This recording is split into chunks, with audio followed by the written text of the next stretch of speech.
welcome everybody and thank everybody officially for participating in the first ever Carpinteria Little Big Day.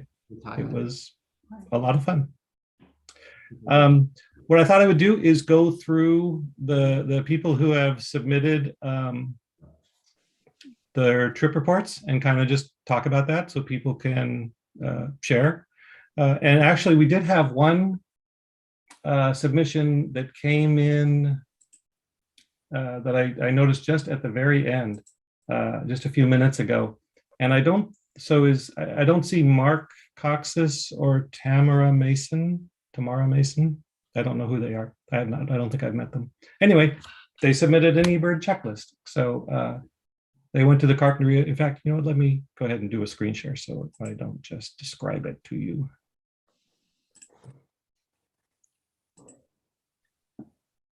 Here we go. So they sent in this checklist. They went to the Carpinteria Salt Marsh Nature Park at 8:30, and they had some fun species there. I did this all the time, but I can go to bed. I would interrogate them about their experience, but they're not here. So there they are. Yay, hooray for them. Yay. And then at the Carpinteria Little Big Day page, where I've had a little more time to put stuff together, I listed the people who had submitted eBird trip reports. And so I'm just going to go through these in the casual non-competitive category. Kim Stackpole submitted a trip report, and her trip report is this one. And I did not see Kim in the Zoom meeting. She's not here, is that right? I don't see as many thumbnails now that I've shared my screen. Yeah, I don't see her. No. Okay. But Kim had 7 checklists. She went out solo and she went to let's see, if you read them from the bottom up, I believe this is her home, which is about a block from me. So she started there. Then she was up on Gobernador Canyon Road and Casitas Pass Road, and then the Carpinteria Bluffs and the Carpinteria Seal Haul Out and the Salt Marsh Nature Park, and then the beach. And she had a total of 45 species. And here are her species. I'm just gonna go through them quickly. She had a great blue heron, which our team tried to find in several places and never did find. We didn't find one either. Yeah, so great blue herons were hard to come by. And she had an American kestrel, which we also did not have on our list. And she had Stellar's jay. I guess we should have got a Governator. You know, Yeah. you know, it was the most stressful thing about the day was having to pick where to go because time was always running out.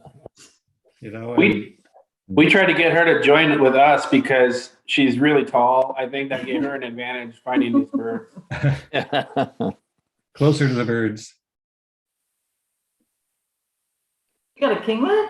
Yeah, ruby crowned kinglet at the Bluffs. That's exciting because I have not seen one of those in a while now. Well, that's very cool. Just running through the list. And a black-headed grosbeak, which we also did not have today on our list.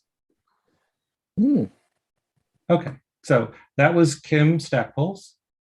Let's see. Then Craig and Jenny, who are in the meeting in the casual carp team-ish. It's non-competitive, it's not really a team, I guess, but casual carp was their name. And you guys had 8 checklists. So let's see, you started at Kim's Market Pond. That's an interesting choice. It's right next to our house. Oh, that's true, yeah. And you had ringneck duck there. See, by the time we got there were no ducks except for It was coots. really quiet there this morning, like hardly any birds, and there was just one little pair back in the back. That I wonder if they were hiding. they've been there. They're always there, but today there's not much going on. Yeah, I think they may have like hidden themselves away in that little patch of vegetation at the back. And then you had, let's see, Padera Lane, Toro Canyon Park. That's right. We saw you arriving as we were leaving. And I apologize. Like I said, like, oh no, we can't share information with you, can't share information. But the fact is you were in the casual category, so the rules don't apply to you. Ooh. But the rules do apply to us, and we're not allowed to solicit bird help from other birders. So it's good that we kept it quiet. We're and then- conformists too, so don't worry. What's that? We're conformists. So Yeah, I think everybody followed the rules really well, which was surprising because I wrote so many rules. I was figuring people just wouldn't even get to the end of reading them, but everyone seems to have followed the rules. You went to the Carp Cemetery, Santa Monica Creek, Lake Jocelyn, popular place today, Carp Creek, and the Carp Salt Marsh. And then looking at your species, I think a lot of people had that one brand. Was that in the mouth of Carpinteria Creek? Yeah. 40 Western Grebes. So we had no Western Grebes. Where were your Western Grebes? Right off of Arroyo Paradon in the ocean, a whole batch of them. Yeah. See, we didn't go there. Rock Yeah. pigeon. Black-chinned hummingbirds. Where did you guys have those? And we saw them at the road on the road out from the tour park. We stopped at the top there, and there was a lot of hummingbird activity there. Yeah, boy, all these places that we just zipped by because we had places to go. We Dunlin. did a Big big Dunlin. amount of our birding from the car with the windows down and the sunroof totally open. Yeah. And I'm not even kidding. So many birds we got that way from the moving car, Wow. including that the flycatcher, the ash-throated. We were just driving down the road and heard it and pulled over. Where did you actually see the Dunlin? Did you guys Yeah, go? sorry, we didn't make a list, but we walked over to Franklin Channel and they were in there. Neat. It's like we had so many lists. Started combining. All right. Very cool. And a Western Kingbird at Lake Jocelyn. Boy, we didn't see them. But there were so many birds to see. There was just like Good day. I'm scrolling through just for fun, the vicarious thrill of seeing all the birds you saw. You guys had a lot of species. Wilson's warbler and Western tanager, two species that we tried for and also did not get. We didn't need that. I don't know, one of well, by far the weirdest thing that happened to us today, and this is not the first time that it happened, but if you go into the cemetery, there's almost always a male Western bluebird on the fence as you drive in. And if you stop your car, it'll come and land on your hood and peck you through your windshield, or it'll do that to your little windows, your mirrors on the side. And so it's happened before, so we watched that. And then when we pulled out of the cemetery, it actually was on top of the car, pecking and following us as we're driving. Yeah. And we have a print of it, like its feathers on the back window. It's like so aggressive. Sylvia Echeverria had emailed me like a year or two ago about that exact experience. Okay. Why is this bird doing this? Yeah. Very territorial bluebird there at the cemetery. There's a lot of birds there today at the cemetery. Yeah, I haven't been there in a while. I should go back and bird there because it's a birdie spot. Okay, well, congratulations. I'm very impressed. Your 75 species is a lot of birds. So way to go. And then continuing, so then the Tuesday's Bird Nerds. This was the group with My bird nerd shirt. Yep. oh, nice. So this was Tom and Laurel and where do I have that listed?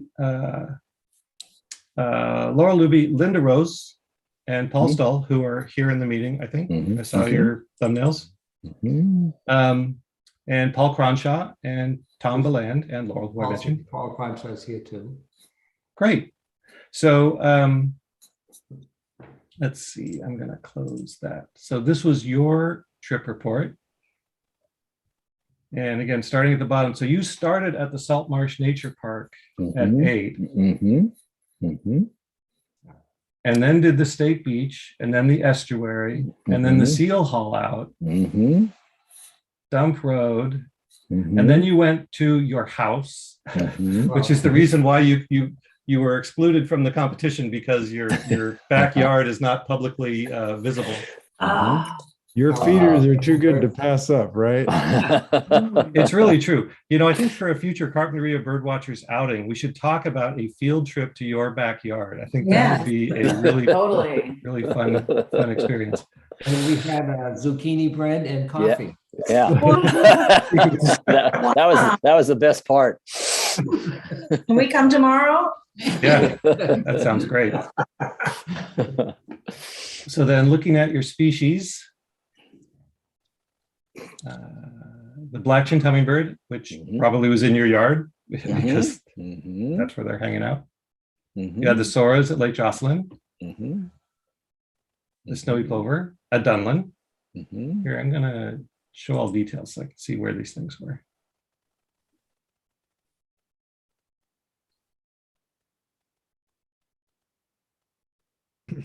So Dunlin in the Salt Marsh Nature Park, again, we didn't go there until late in the day. And I think maybe it was a strategic error, because by the time we got there really wasn't a lot happening. I undercounted those Irmin gulls, so Yeah, we did. there were so many. I just said, let's put 40 and go. Yeah, an interesting thing for me was, all of our lists were incomplete. We weren't really keeping track of, we weren't making an accurate count of numbers. We were just too focused on trying to get the next species that we needed. Right. Yeah. You did have a great blue heron. Yeah, Mm-hmm. we actually had two. Oh, wow. We went by it so fast, we didn't know, how do we put this in eBird? Oh, yeah. The belted kingfisher, which we looked for, but again, by the time we got to the salt marsh, it was not in evidence.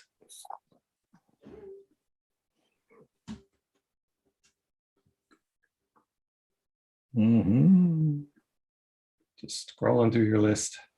I'm interested in the green heron. We couldn't find that. Yeah, was that Lake Jocelyn. like Loch Lawson. Really? Yep. Way in the back edge.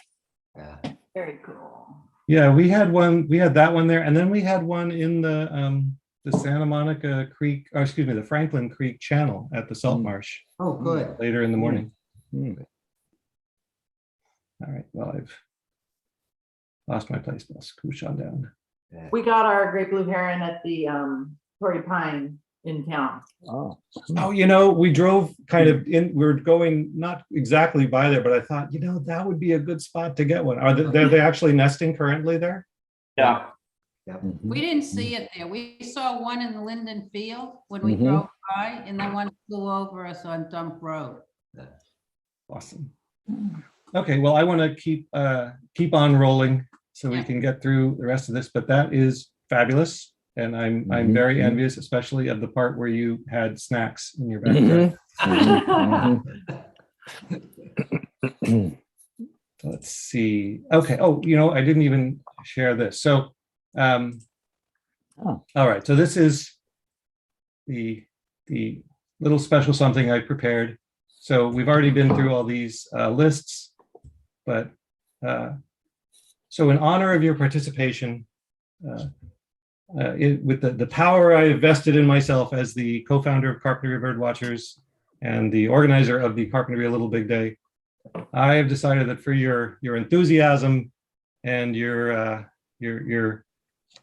willingness to throw yourself out there in the field and flit from place to place, you've all been made honorary members of the Order of the Bush Tit. Oh, yeah. And you'll be known forevermore as members of the Order of the Bush Tit. That's great. Wonderful. So congratulations to all of you, and thank you again for participating. I think T-shirts are in the order here at some point. Okay, well, I'm going to move on now to the team competition. And it was very exciting for me that we actually had a team competition. There was a time during the development of this whole thing where I was like, well, can one team have a competition? Okay. So in third place, and it really is no knock on anyone to be in third place in the company we had out there. It was very competitive. Are the Ucsb Roadrunners. So Max Lobstein, Alex Castellane, hopefully I'm pronouncing these somewhat right, Jeremy Cowan, and Sophie, who is here, Sophie Cameron, and Lucas Gady. You all had 72 species. And I want to take a look at your trip report. So you started at Toro Canyon Park, which was fun because that's where we started. We're like, oh, there they are, they're doing it, which was sort of exciting, you know, to see the competition over there. And then Toro Canyon Road, and then Santa Monica Creek, where again, you were arriving as we were leaving. So we're obviously, you know, going to the same places. And then the Carpinteria Salt Marsh Nature Park and the Carpinteria Creek Estuary, and then Lake Jocelyn. And it looks like it stops there. And I got concerned that maybe we missed some checklists, but I called up, who was your team leader? Max, right? I called up Max and he explained that, yeah, no, you went more places, but you just didn't get new species at that point. It really did slow down for us too, you know, later on in the morning. So that's why there's only the 6 checklists there. Yeah, we went to the bluffs and did not see anything. No surf birds, no rock wren, no turnstone, nothing new. And though what we did see that we didn't count because we couldn't, surprisingly, on our way driving from Toro Canyon to the salt marsh, I was sticking my head out the window and I see a flock of blackbirds fly over, and in the flock was a yellow-headed blackbird, an adult male. Whoa. And I was the only one to see it. And it was just out of bounds. So we did not pursue much longer. So technically it would be okay to count it as long as you were in bounds. That was, again, one of the obscure parts of the rules. It was maybe an advantage for me as the person who wrote the rules, that I knew all the obscure parts of the rules. Yeah, but I was the only one to see it. So yeah, and we had that experience, not a yellow-headed blackbird, but we had a similar experience a few times where, like, we saw one of us saw a bird, or even 2 of us saw a bird, and it disappeared, and we just could not get the third person on the bird, which was frustrating. Absolutely. Well, that's exciting though, that there was a yellow-headed blackbird in town. Yeah. All right. Well, just looking through your list, you had a bunch of species that we did not have. Like, we did not have the hooded merganser. I'm assuming that's the one that's in the creek. Yes. Yeah. Found by the surf birds. So I hope they didn't give you, you know, assistance. No. You're just crediting them with having found it. Yeah.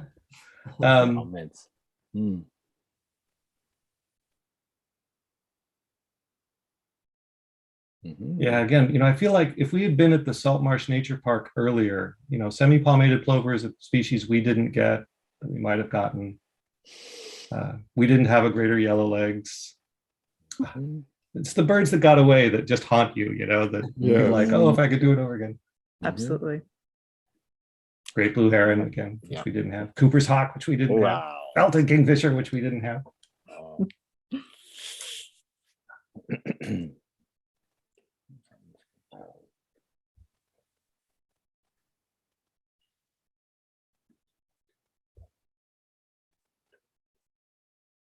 So you did not have the orchard oriole.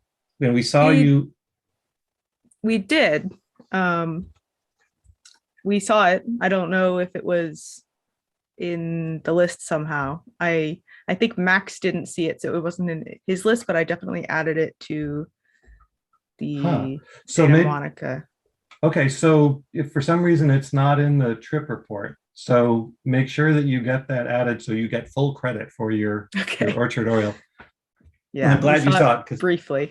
Yeah, well, you'll see our photos later. We saw it like really poorly, but it was in there and singing. And I was like, oh, it's there. And then as we were leaving, you were arriving, and you know, had to tamp down my urge to say, yeah, he's right over there. Go check it out.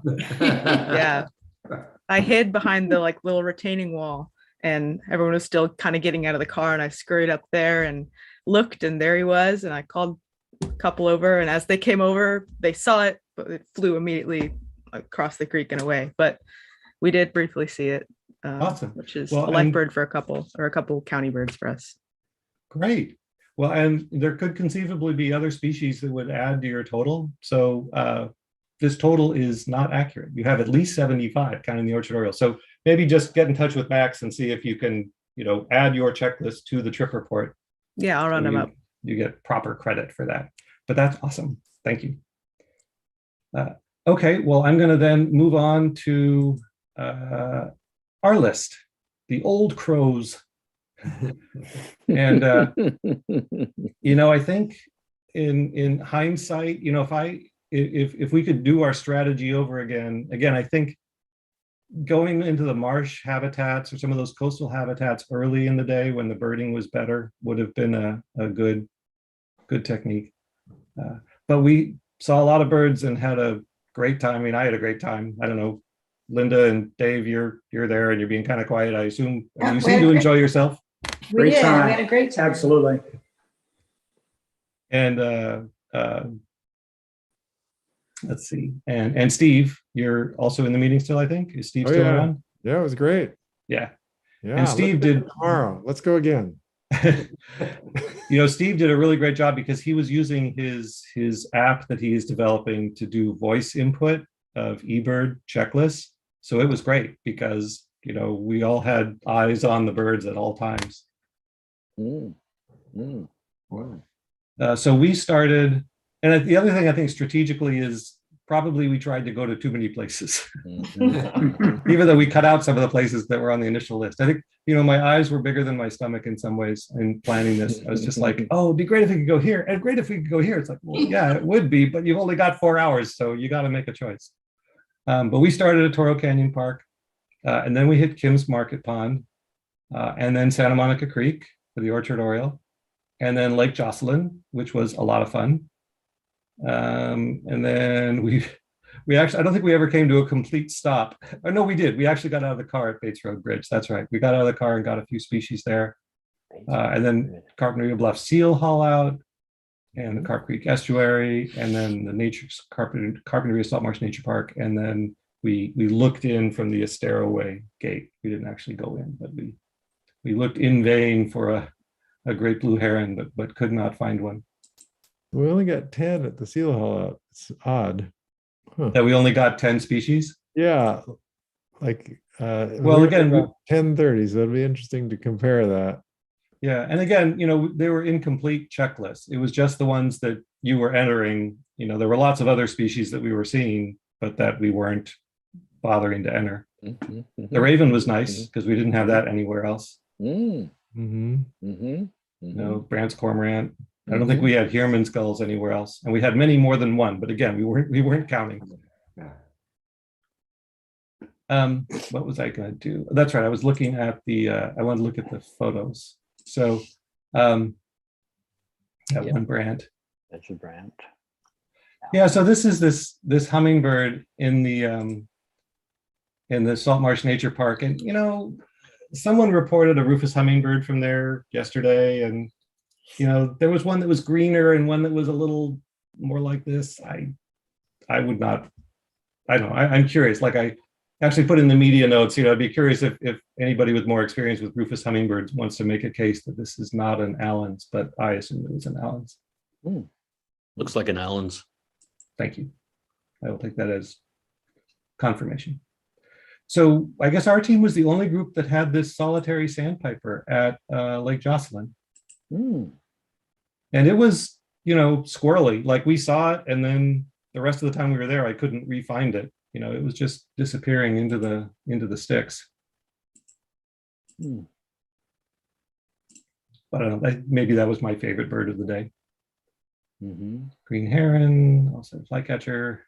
This one Savannah sparrow we got in the salt marsh. Oh, and the Orchard Oriole, right? I wanted to share this. So, this is Steve's photo of the Orchard Oriole, which is a pretty bad photo, but not to be outdone. This is my photo of the Orchard Oriole, which, again, I wrote in the notes, a contender for the worst photo of this bird ever posted. But if you look, you can kind of see the color. It's like, that's it. That's all we really saw of it. Oh, man. All right. So, I don't know, anything else from Team Old Crows you want to share about our outing? Crows. No, I thought it was very efficient. Yeah, I liked the having to get 3 people, to identify the bird was sometimes a pain, but it was a fun challenge, it was like a fun part of it. I was curious if the other teams, did you guys also have the trouble where you would, for several birds, you'd have 2 people on it and that was it? Yeah, even with 5 of us, we were kind of squirrely at times. Right. Those are the worst. We would say, come over here, come on, you have to see it, you have to see it. It was right there. It was right there. Yeah, I did, something I hadn't seen before was Linda Blue in our group. She had a laser pointer. And boy, that really helped a few times to be able to just kind of like circle the part of the tree. Like, no, right there. That's where the bird is, right in the middle of this circle I'm making. That's interesting. It was very helpful. That's interesting. I thought that on page 13 of the rules, that was not allowed. Maybe for next year. But remember, we're old crows and we need some We can't assistance, see. John. We need all the tricky things we can come up with. And oh, by the way, just a warning to everyone else, don't go on John's team. He wouldn't let us stop to go to the bathroom. Because I had so many places we had to get to. Just when we're having fun in a spot, it's okay, back in the car, off we're going. All right, so the old crows with our laser pointer and our other possibly unfair advantages. We came in at 81 species, which was, a lot. It was a lot of birds. Wow, for 4 hours. Wow. So I bestowed upon us the honor that for our I don't know, for our just enthusiasm and our colorful enjoyment of the process of birding, we are all honorary members of the Order of the Orchard Oriole. Wow. Yeah, all right. Which makes me even happier that your team did in fact get that bird. So glad to hear it. And here's a much better photo of that bird. Really? Not an easy task.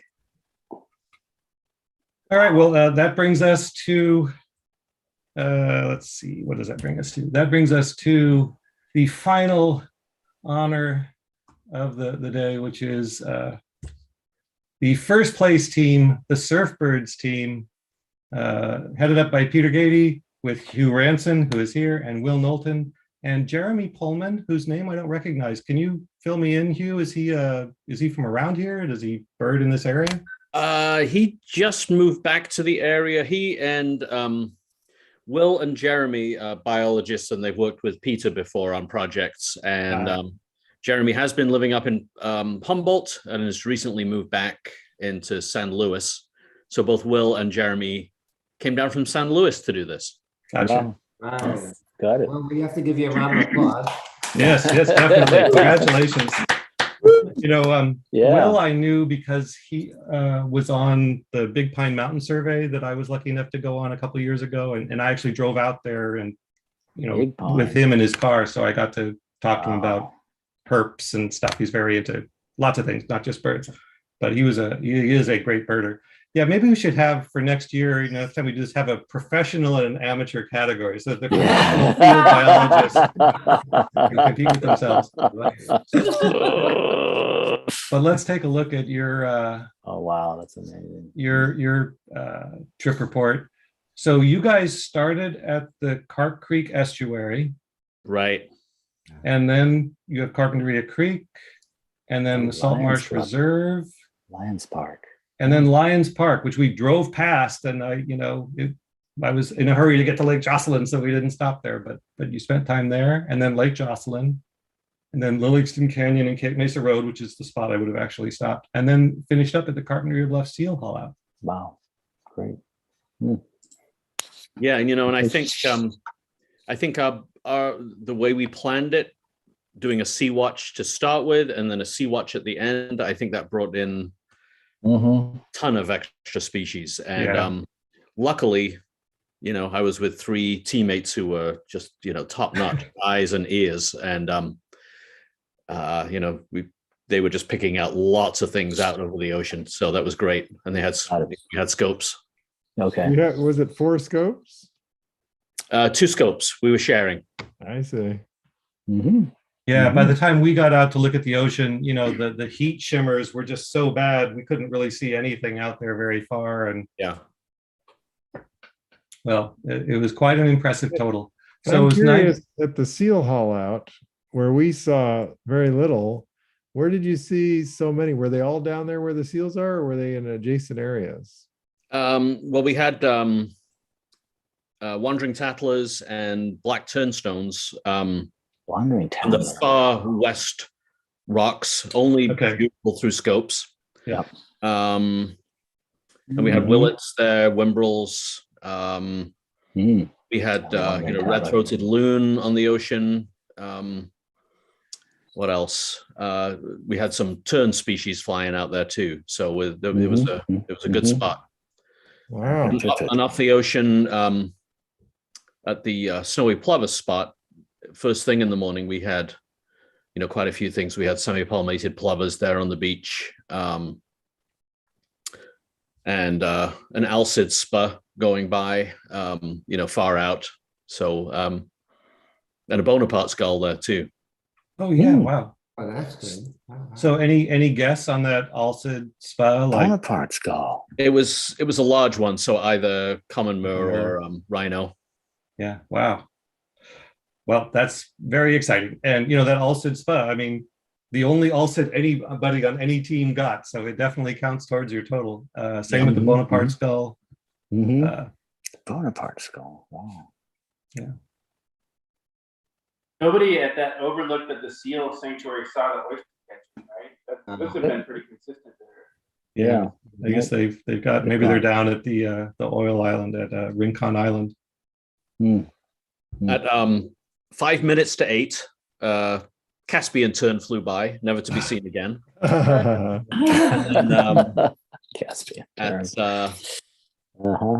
5 past noon, we had our only ash-throated flycatcher of the day. So those were 2 that were 5 minutes either side of the clock.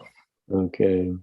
Well, that's again, I'm very impressed. So with your 93 species, and then in the non-species taxa, your alcid and your tern, both of those again were the only ones that I think anybody had in any of the team competitors. Gets you to 95, which is quite a number. At the beginning of this whole process, I was thinking, and you had a blue grosbeak, right? Which was cool. Well, and you actually had a photo of it too, I think, right? No. I don't think so. I guess not in this checklist, but I did see it on eBay. Somebody did. Yeah. Oh, okay.